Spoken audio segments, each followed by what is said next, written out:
Hello, Homestead. Please stand for the pledge. I pledge allegiance to the flag of the United States of America and to the republic for which it stands, one nation, under God, indivisible, with liberty and justice for all. Please stay standing for a moment of silence. Coming up today on HHS In Depth, Homestead is preparing for its annual Classic Showcase, where tonight and tomorrow, over 50 schools from throughout the Midwest will compete here at Homestead. We'll give you all the details. Along with a story over all the students you see at Homestead with bleached hair, you'll find out why this is a yearly tradition for some of our students. Plus, in sports, 3 postseasons have ended and some are about to begin. I'll get you caught up later in Down to the Wire. Those stories coming to you today only on HHS In Depth.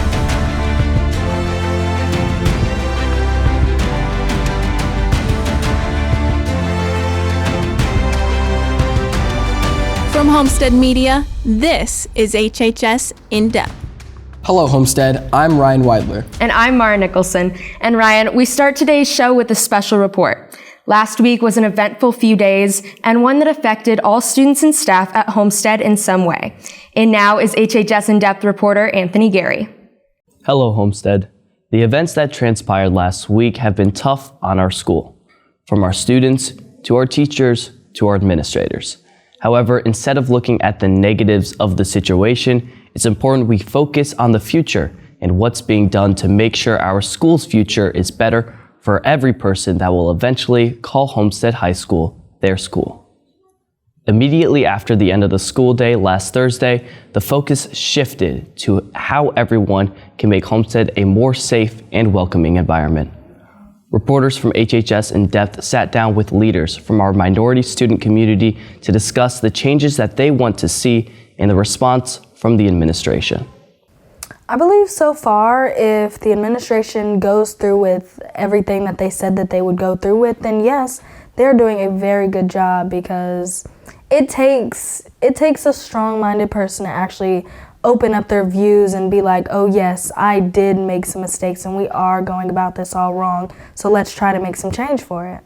When it comes to the administration, I'm just very happy that they at least addressed all the protests and all the things going on, all the unrest about all the issues, and that they're actually taking steps forward to make a difference when it comes to working with teachers and training and diversity training further. Me and Ataya have met with administrations, especially Mrs. Summers, to figure out plans about what we're going to do from now forward concerning education, clubs, committees. We're going to be taking all that into consideration to make students feel more welcomed and peaceful at Homestead.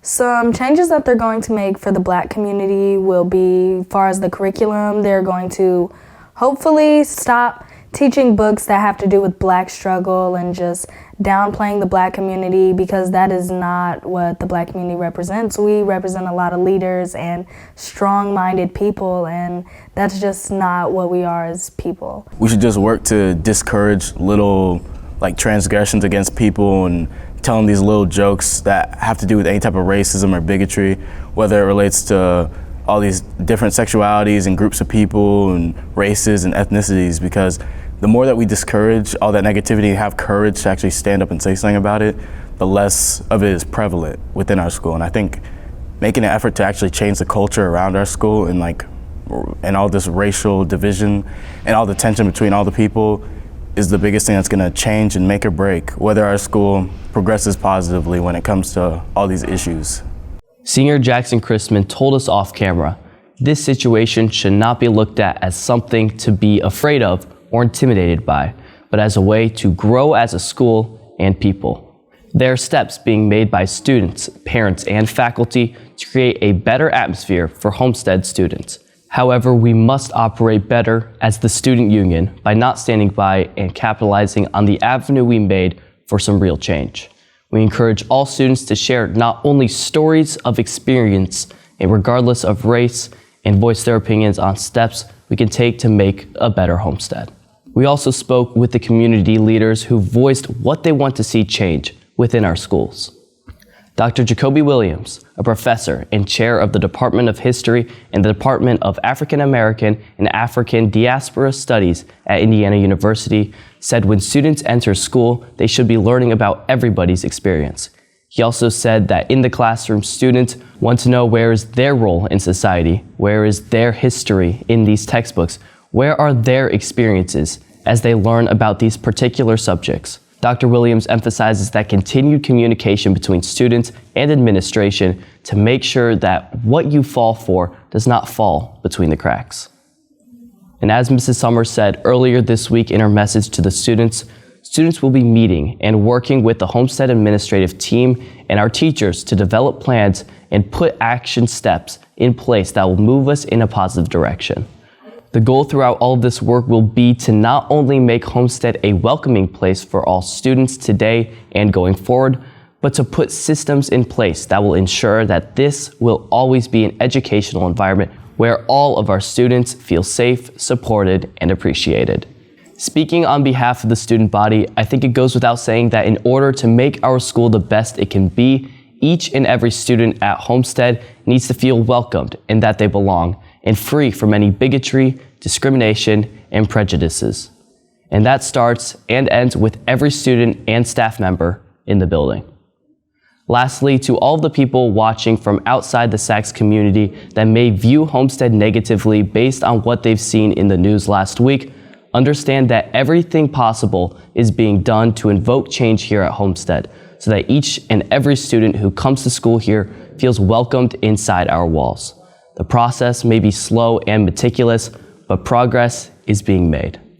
Students and staff, please know that the Minority Student Union will meet later today, and everyone is invited to join in their discussion.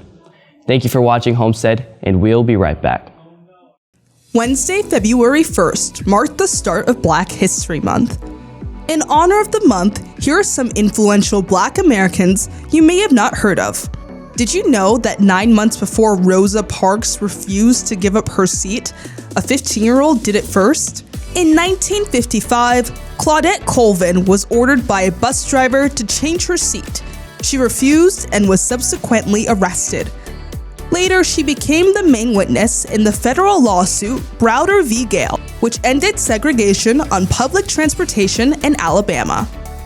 Gordon Parks was the first African-American photographer on the staff of Life magazine, and later helped to found the magazine Essence, a lifestyle magazine written for Black women. Parks told Life magazine in 1999, "I saw that the camera could be a weapon against poverty, against racism, against all sorts of social wrongs. I knew at that point I had to have a camera." In 1921, Fritz Pollard became the first African-American head coach in the NFL. In 1920, he and Bobby Marshall became the first Black players in the league. Later in the 1930s, Pollard founded his own professional football team, the Brown Bombers. Even though there's been a lot of progress made in the past few decades, there's still a ways to go in the fight for equality. Join in solidarity by supporting Black-owned businesses and speaking out against racism when you see it. Small gestures truly do add up. Have a great Black History Month, Homestead. Welcome back to HHS In Depth. Welcome back. Well, it's that time of year again. The weekend, our high school becomes host to over 50 schools in the Midwest, making it the largest show choir event in the entire country. And now is HHS In Depth reporter Megan Kelly with a look at this year's event. Every year, Show Choir hosts Homestead Classic Showcase, the biggest show choir competition in the country. Over 50 groups show up to compete for the Grand Champion Trophy. It has grown substantially over the past several years, that we are now the largest competition in the country. This year, we will host 51 performing and competing choirs. Just to see the overall transformation of the school in itself, along with the talent that you get to witness in one day, is enough to come to Homestead Classic Showcase. My favorite part of Showcase is getting to watch all the competition. Elite performs right after the final competitor competes, and it's right before preliminary awards. Then it goes right into awards, and then right into finals. Class Royale will perform right before final awards. We do what's called an exhibition performance. Will be the last performance of the night. When we are hosting our own competition, we do not compete. So we are just simply hosts. So we perform an exhibition as basically a thank you for coming, but also come see what we're all about as well. With lots of food, booths, and shows to enjoy, there's something for everyone. My favorite part about Showcase is all the teamwork that everybody pitches in to make things run properly. And watching Mr. Sherman ride around on his little scooter. Suits, our job will be to put together riser formations, and obviously some people have individual jobs that they will do. And then the dresses, they're the ones hosting all the rooms. Hosting is when you are kind of in charge of one of the groups that comes and performs, and you are in charge of setting up a homeroom for them. It's kind of like their home base. You take them to and from like warm-ups, you watch their show obviously, you're just kind of there to cheer them on throughout the day. Tickets for admission for the middle school competition on Friday night are $8. For Saturday, for the day show only, so that is just the preliminary contest, is $10 if you want to stick around all day, which I would encourage you to do to see who actually wins the big trophies. An all-day pass is $15. You can get tickets at the door or see it on Homestead Media's YouTube page. Make sure to show up for Homestead's biggest fundraiser of the year. For HHS In Depth, I'm Megan Kelly. Thanks, Megan. Bring in your cans because the Key Club Canned Food Drive competition starts this upcoming Monday, February 20th, and will end March 9th. The top 3 classes that collect the most cans will win a pizza party and/or their choice of cookies from Cookie Cottage. All the donations will go to the Community Harvest Food Bank. Seniors, please make sure you check out the HHS Scholarships page for numerous upcoming scholarship opportunities, including the Say Burt Scholarship, a renewable 4-year scholarship that is due today. Unified Track will be hosting a call-out meeting for anyone interested in joining us this year. The meeting will take place on Tuesday, February 21st, right after school in room 937. Please reach out to Coach Hoffer or Coach Radloff at the email address shown here if you have any questions. Surely by now you have seen the group of students who have bleached their hair, but have you wondered why they do it? Mara Nicholson got a chance to dive deeper to find out more about this annual tradition at Homestead.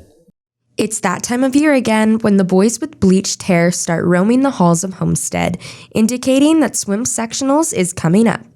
And although their hair might stand out in a crowd, that's one of the reasons the swimmers do it in the first place. Grayson Mays says that this tradition makes them feel more unified. We love it when we spot each other in the hallways, and it makes us feel closer as a team. We all dyed our hair together, we'll shave it off together, and we'll win sectionals together. Unfortunately, no one knows when this tradition officially started at Homestead. However, the boys' swim team has been doing it since at least the 90s, and it has proven to be a team bonding experience. While the boys' swim team has shown unity with their bleached hair throughout this week, they will continue to express their spirit when they shave off their hair today after school. Make sure to wish the swim teams good luck as they compete at sectionals this weekend. Well, the temps outside felt almost spring-like for most of this week, but it sure cooled off this morning. Sophia Virgilio joins us now to tell us what we can expect for the upcoming 3-day weekend forecast. Thanks, Mara and Ryan. Now, I may be speaking a bit too soon, but spring seems to be coming up quick. Make some outdoor plans this weekend as we have some temperatures to look forward to. Today brings a sharp drop in temperatures, with the mild weather we were having falling to a high of 30 degrees. There will be partly cloudy skies this evening. Temperatures pick back up on Saturday, rising to 46 degrees with a mostly sunny sky. Sunday is partly cloudy and even warmer than Saturday, with highs. Let me start about Sunday. Sunday is partly cloudy and even warmer than Saturday, with highs reaching 51 degrees. This is definitely not the harshest February we've ever had. Is the warm weather here to stay, or will we welcome more snow next week? Stay tuned to find out. Thanks, Sophia. Next, in Down to the Wire, Anthony Gary is in to recap the busy week in sports, including the end of 3 of our seasons for winter sports teams. Stick around, you're watching HHS In Depth. Hello, Homestead. Here's this week's Club Roundup. The Minority Student Union is meeting today in room 611 from 2:45 to 3:45. Psychology Club will meet today in room 714 right after school. Ping Pong Club will hold a call meeting today in the cafeteria. Students for Life will be meeting next Tuesday until 3:15 in room 503. Film Club meets after school next Tuesday in room 614. They will continue Shrek and discussing its impact on the film industry. Women in STEM Club will meet next Wednesday, room 906 at 2:45. To get up-to-the-minute club updates and additional information, please check out the HHS announcements page on campus.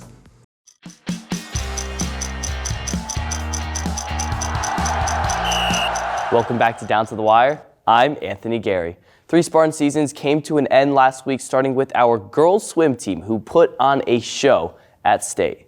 Bryce Garrett brings you a short feature on their performance. Overall, the season was really good. We had a lot of underclassmen that came up, and they really stepped up and did such a good job. So overall, it was really good. I broke the records in the 100 fly and the 100 back.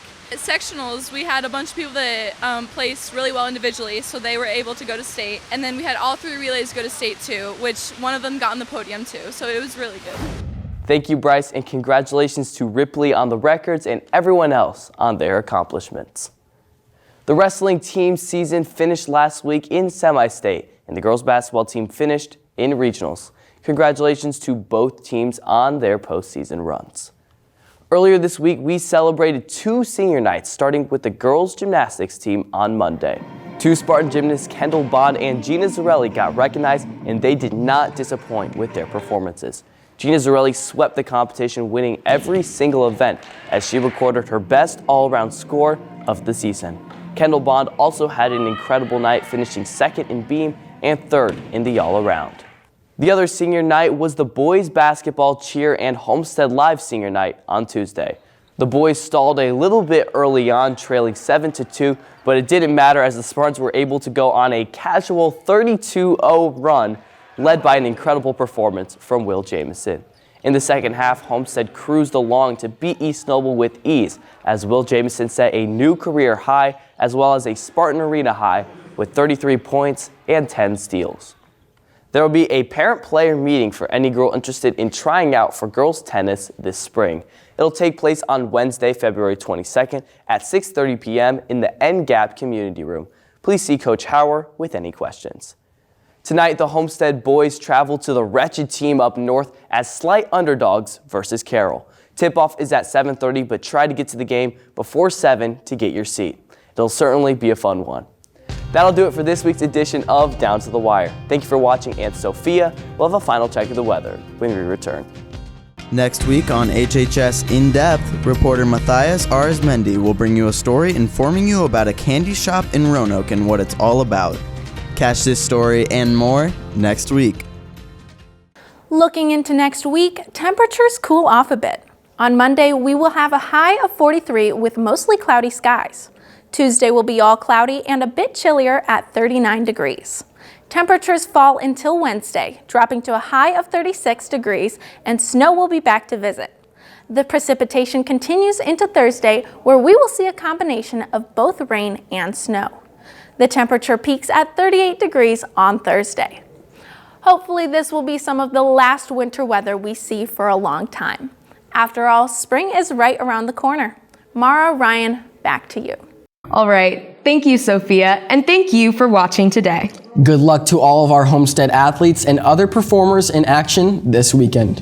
Want to catch up with HHS In Depth beyond this news show? Check out our Twitter, Instagram, and TikTok at Homestead Media for updates on future shows and nationwide news. Have a great 3-day weekend, and we will see you back here again next week.